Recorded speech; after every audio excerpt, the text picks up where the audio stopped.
सके किसान। नमस्कार, स्टेट न्यूज़ हरियाणा में आपका स्वागत है। मैं हूं अमित अमन और आज हम रेवाड़ी ज़िले के अंदर कोसली विधानसभा के अंदर कान्हड़वास गांव के अंदर मौजूद हैं। यहां पे आप देख सकते हैं, वहां पे जो शुरुआत में आपको तस्वीर दिखाई गई है सीडीएस बिपिन रावत की और उनकी जो धर्मपत्नी है उनकी, और साथ में जो जितने भी हमारे उस प्लेन क्रैश में जितने भी हमारे जो जवान थे शहीद हुए थे, उन सभी की जो फ़ोटोज़ है वो यहाँ पर लगाई गई हैं। वो इसलिए लगाई गई हैं क्योंकि उनको आज ये गांव श्रद्धांजलि अर्पित कर रहा है। तो एक बड़ी पहल इस गांव ने शुरू की है। तो गांव के जो लोग हैं उन्हीं से हम बात करेंगे। इनमें से कुछ ऐसे भी लोग हैं जो हमारे जवान रहे हैं और कुछ जो सिविल सर्विसेज में लोग हैं वो भी हमारे साथ में मौजूद हैं। तो गांव के सभी लोगों से हम बात करने की एक बार कोशिश करेंगे और इनसे जानने की कोशिश करेंगे कि जो ये इतनी बड़ी पहल इन्होंने शुरू की है तो इसको ये किस प्रकार से देखते हैं और आगे क्या चाहते हैं कि देश के अंदर क्या बदलाव हो या फिर शहीदों के लिए कैसे बदलाव आने चाहिए, वो सभी चीज़ें हम देखने की कोशिश करेंगे। सर, सबसे पहले आप बताएं कि आज जो गांव ने मुहिम शुरू की है तो क्या सोच करके शुरू की है? हमारे गांव ने जो ये मुहिम शुरू की है, ये सबसे पहले तो हमारे देश में इन शहीदों को श्रद्धांजलि देने के लिए जी। और सबसे बड़ी जो अक्षति हुई है देश के लिए हानि हुई, वैसे तो सभी एक एक जवान हमारा बहुत कीमती है। जो एक जवान की भी अक्षति बड़ी ही देश के लिए महत्वपूर्ण है, लेकिन जो सीडीएस जनरल रावत इस देश ने खो दिया वो एक बहुत ही नायाब हीरा खो दिया। और उन सभी जवानों की और इन जो शहीद हुए हैं इनकी आत्मा को शांति मिले, भगवान इनको अपने चरणों में स्थान दे, इसके लिए हमारे गांव ने यज्ञ शुरू किया है। और आगे से भी जो भी इस प्रकार का कोई काम हो, शहीदों को उनका सम्मान देने के लिए इस गांव ने एक मुहिम शुरू की है और इसको आगे भी जारी रखेंगे। सर, इस कार्यक्रम के बारे में आज का जो एक पर्टिकुलर आप लोगों ने कार्यक्रम रखा है इसके बारे में क्या कहें? इससे पहले मैं आज के कार्यक्रम के बारे में आपको बताऊं, सबसे पहले तो मैं माँ भारती के जो रणबांकुरे हमारे जो योद्धा जो देश के लिए शहीद हुए हैं उनको सैल्यूट करता हूं। उन्हीं की बदौलत आज हम जो है खुद सुखी की सांस ले रहे हैं। और मुझे कोई हिचकिचाहट नहीं है इसमें। भाई सुशील और की पार्टी ने जो ये श्रद्धांजलि समारोह का आयोजन किया है ये वास्तव में अद्वितीय है, सराहनीय है, काबिल तारीफ़ है। ये बड़ों के लिए नहीं है, आने वाली जो पीढ़ी है उनके लिए एक प्रेरणा स्रोत है। प्रेरणा मिलेगी उनको कि ये हमारा जो इतिहास है वो जीता जागता उदाहरण हमारे सामने पेश किया जा रहा है। किताबों में दूसरी बातें होती हैं, लेकिन जो साक्षात्कार से बातें होती हैं वो यहाँ पर दिखाई गई है, वो बहुत ही अच्छा हुआ। देखो, मैं बताता हूँ कि ये जो हमारे एक सैनिक है जो शहीद हुए हैं, वही जो मौत है, मृत्यु है, मृत्यु का साक्षात्कार ही केवल शहीद करता है। बाकी मृत्यु का एहसास नहीं होता है, लेकिन हमारा जो शहादत दी है इन्होंने मृत्यु का सामना किया है। हमारे गांव का एक भाई होशियार सिंह जो 92 में बीएसएफ में राजौरी में तैनात था और दुश्मनों के साथ लड़ते हुए उसने गोली सही है। उससे पूछो कि मृत्यु क्या होती है। हमें गर्व है ऐसे योद्धाओं के ऊपर, हमारे आने वाली पीढ़ी भी उनके ऊपर गर्व करती है, पूरा गांव उनके ऊपर गौरवान्वित हो रहा है। धन्यवाद। सर, अगर बात करें सीडीएस बिपिन रावत या फिर जितने भी जो हमारे शहीद उस दिन हुए हैं तो उनके बारे में आप क्या कहेंगे जो श्रद्धांजलि देने के लिए? सबसे पहले मैं शहीदों को नमन करते हुए मैं जेजेपी का प्रदेश सचिव जो मुझे यहाँ निमंत्रण मिला मेरे गांव कान्हड़वास में, तो मैं आज पूर्णिमा है और जो ये मुहिम शशि जी, रामनिवास जी और पूरे गांव ने वीरों की भूमि में जिस तरह से शुरुआत की है ये पूरे देश में होना चाहिए। 8 तारीख को हेलीकॉप्टर क्रैश हुआ जिसमें बिपिन रावत जी के साथ उनकी पत्नी और 14 आदमी शहीद हुए। उनको पूरा गांव और पूरा इलाका ये वीरों की भूमि नमन करता है। उनके ये अमर हुए हैं, ये देश की शान है।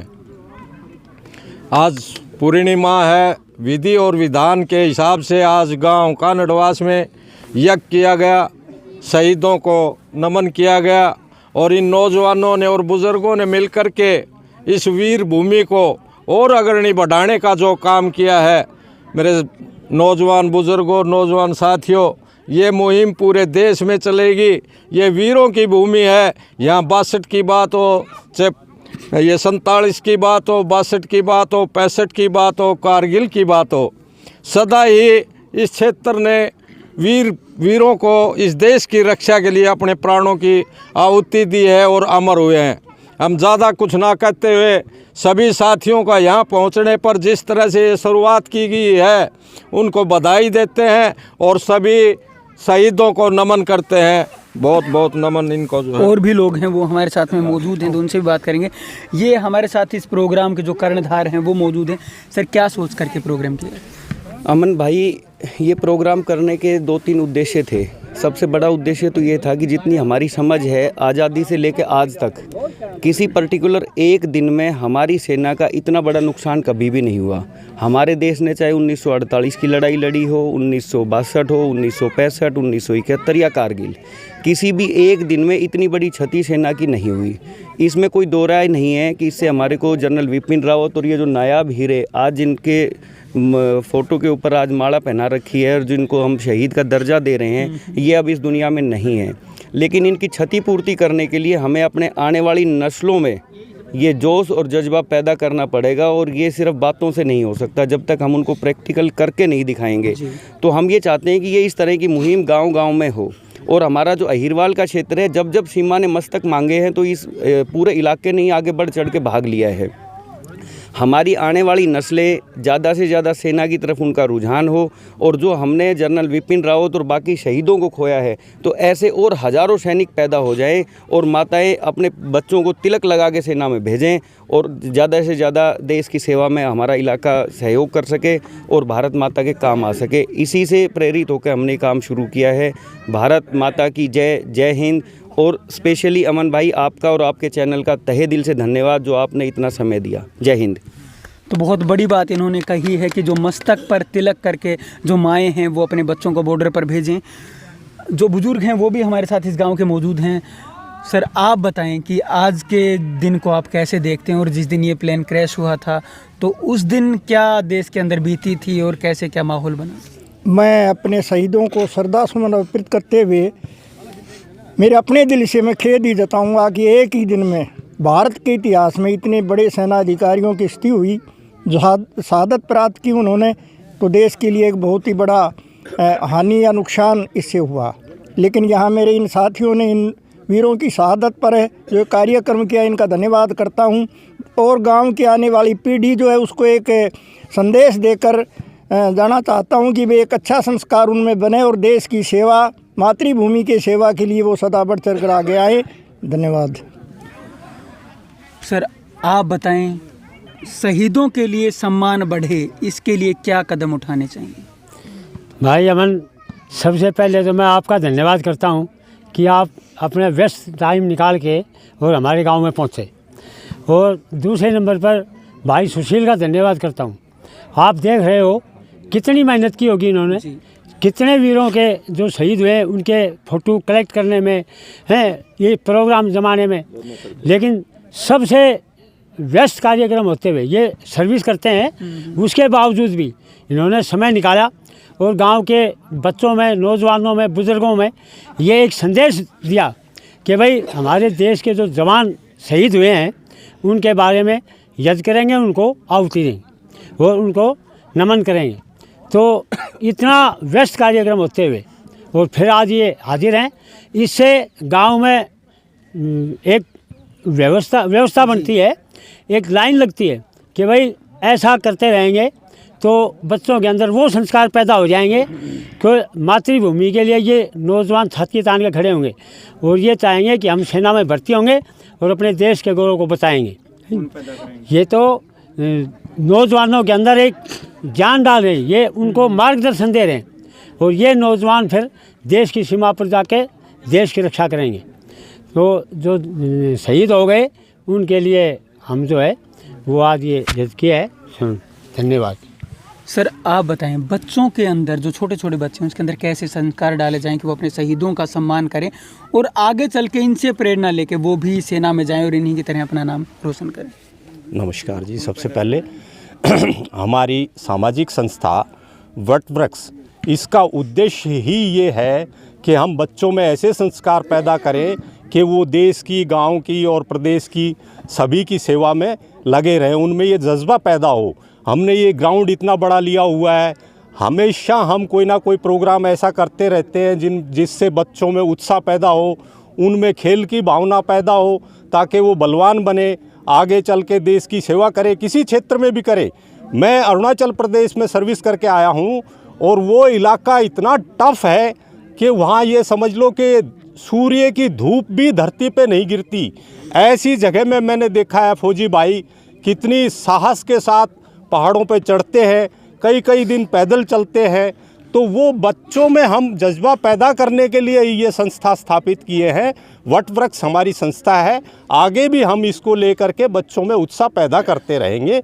और हमारे गांव में आज के दिन भी ब्रिगेडियर रैंक तक के सेवारत हैं और कर्नल भी हैं कई, और आगे भी बच्चों को उत्साहित करेंगे कि वो बड़े बड़े पदों तक पहुँचे और देश की सेवा करें। आपका बहुत बहुत धन्यवाद। सर, क्या कहेंगे इन शहीदों के बारे में, या फिर जो पहले से हमारे शहीद, क्योंकि इलाका जो है पूरा वो जवानों के नाम से ही जाना जाता है, कोसली का पूरा इलाका। जी, आपके चैनल के माध्यम से मैं अपने उद्गार कुछ इस तरह व्यक्त करना चाहूँगा। पूरी दुनिया पे जब कोरोना का संकट आया, तो जब वैक्सीन की खोज की गई, तो दुनिया के 200 देशों के राष्ट्राध्यक्षों में मोदी साहब पहले हेड ऑफ स्टेट थे जिन्होंने इंजेक्शन सबसे पहले लेकर उसका भय दूर किया, और आज हम कोरोना को मात देने के लगभग कगार पर हैं। इसी प्रकार जनरल CDS विपिन रावत जी के बलिदान से आज देश के हर बच्चे, बूढ़े, स्त्री, पुरुष के दिल से देश के लिए शहादत देने का डर जो है वो समाप्त हो चुका है। और आज हर व्यक्ति, जो आज़ादी काल का एक दौर था जिसमें देश के लिए अपने आप को कुर्बान देने का एक जज्बा था, वही भावना फिर से पुनर्जीवित हुई है जनरल रावत जी के इस बलिदान से। बस इतना ही कहना चाहूँगा। सर, क्या कुछ जो नए कदम हैं वो उठाए जाने चाहिए ताकि देश के अंदर एक देश भावना की, जो देशभक्ति की भावना है वो पैदा हो? देखो, इसके बारे में गांव के पहले तो शुरुआत से बच्चों को ही उत्साहित करते हैं हम जी। और बच्चों को जब उत्साहित करेंगे तो जब बड़े उत्साहित हैं तो बच्चे भी साथ साथ उत्साहित हो जाएंगे जी। और इसमें हमारे गांव में शुरुआत भाई सुशील ने की, वो इससे बहुत बच्चे क्या हमारे गांव की औरतें भी उत्साहित है, क्योंकि सवेरे जैसे इसका गांव में एक परिक्रमा लगाई तो उससे काफ़ी गांव की औरतें भी बड़ी उत्साहित थी। और इसमें इस तरह का प्रोग्राम आगे हम करते रहेंगे। धन्यवाद। यहाँ जितने भी लोग मौजूद हैं इस गांव के अंदर, एक संस्था वटवृक्ष के नाम से चल रही है। उस संस्था ने मिलकर के और गांव के सभी जो यहाँ पे ना सिर्फ जो बुजुर्ग लोग हैं वो, बल्कि छोटे छोटे बच्चे, महिलाएं, जवान तबका, सभी लोग यहाँ पे आए और उन सभी ने ये जो जितने भी शहीद हैं इनके लिए श्रद्धांजलि पुष्प अर्पित करने का जो काम है वो यहाँ पे किया गया है। और एक ये प्रेरणा का स्रोत बनेगा पूरे देश के लिए, या अगर मैं कहूँ कि आसपास के इलाके के लिए, क्योंकि ये वही लोग हैं जो ना कि सर्दी की परवाह करते हैं, ना गर्मी की परवाह करते हैं, ना ही ये अपने लिए लगने वाली गोलियों की परवाह करते हैं। और आप सभी के लिए ये बॉर्डर के ऊपर खड़े रहते हैं, हमेशा तैनात रहते हैं ताकि आप लोगों को संकट से सुरक्षित रखा जा सके। यहाँ तक कि इनकी जो शरीर हैं वो छलनी हो जाते हैं गोलियों से, इतनी गोलियाँ ये झेलते हैं। और साथ में इतनी भयंकर सर्दी के अंदर जहाँ पे कि तापमान -30 डिग्री तक पहुँच जाता है, वहाँ पे भी ये तैनात रहते हैं, तो सिर्फ़ और सिर्फ आपके लिए। तो आपका भी फ़र्ज़ बनता है कि इनके लिए आप श्रद्धांजलि भी दें और इन लोगों को सम्मानित भी आप समय समय पर करते रहें। और जिस भी फौजी से आप मिलते हैं उनको सिर्फ़ और सिर्फ सम्मान की दृष्टि से देखें। वो वहाँ सिर्फ पैसे के लिए नहीं बैठे हैं, वो वहाँ आपकी रक्षा के लिए बैठे हैं, तो उनका जो सम्मान है वो बनता है। तो ऐसे ही जो कार्यक्रम है वो होते रहने चाहिए। और साथ साथ अपने छोटे छोटे बच्चों को भी सिखाएं कि शहीदों का सम्मान या हमारे जवानों का जो सम्मान है वो कैसे करना चाहिए। नमस्कार, धन्यवाद, जय हिंद, जय भारत।